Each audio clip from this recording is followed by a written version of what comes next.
জালিমকে দেশ থেকে বিতাড়িত করেছ, তবে আমরা বাংলাদেশকে ইসলামের দেশ হিসেবে দেখতে চাই।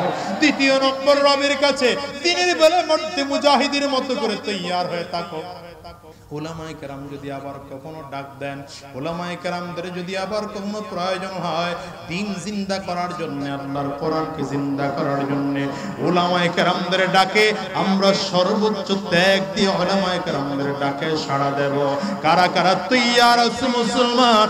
দুইটা হাত তুলে চিল্লা আমার মালিকের জোরে ডাক দাও আল্লাহ, আর জোরে ডাকো আল্লাহ, চিল্লা জোরে বলো আল্লাহ, আওয়াজ দিয়ে আরো জোরে চিৎকার করে ডাক দাও আল্লাহ।